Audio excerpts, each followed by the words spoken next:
I guess in life, any one little incident can be transformational. And that was the beginning of a process by which I began to really explore and recognize how much great international music there was out there. And so maybe that was the first kind of wake-up call, but it really led to a combination of integrating more music into my own stores.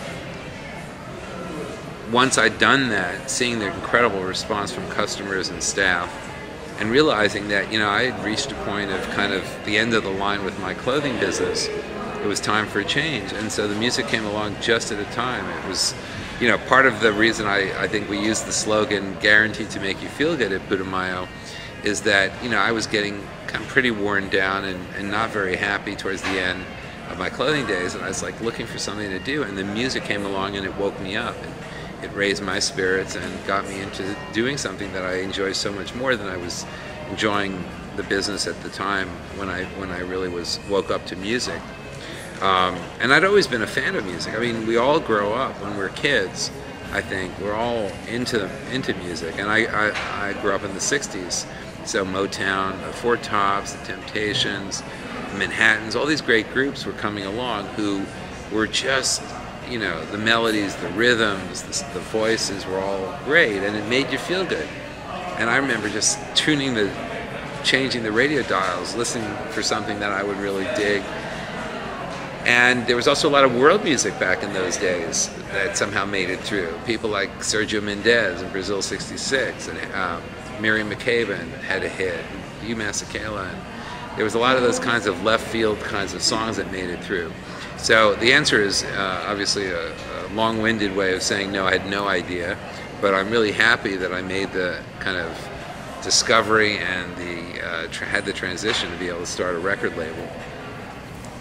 I mean, I wasn't familiar with any record label. I think the idea, in fact, I remember going to a conference. I was a member of the Social Venture Network, which is a group of business people who try to integrate social responsibility into their businesses. And I remember telling some of the friends that I just, you know, felt like I wanted to start this record label, and I was going to do a compilation series centered around world music. And the idea would be we'd pick a theme.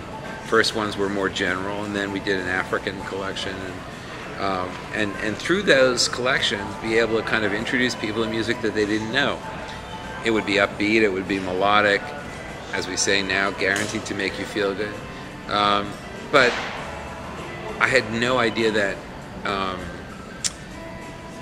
well, first of all, in the beginning I didn't even really understand how much music is out there.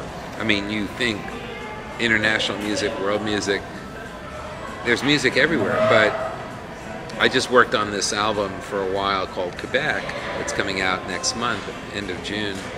And, you know, think about Quebec. There's, you know, hundreds and thousands of albums. And it's really hard to listen to everything. You know, you can't either buy or get every single CD that was ever made, nor could you listen. But you begin to kind of better understand who the artists are that you think you would like, that would fit your aesthetic. And you begin trying to get all of their albums and listen to all of their music. And with the internet now, it's a lot easier to access.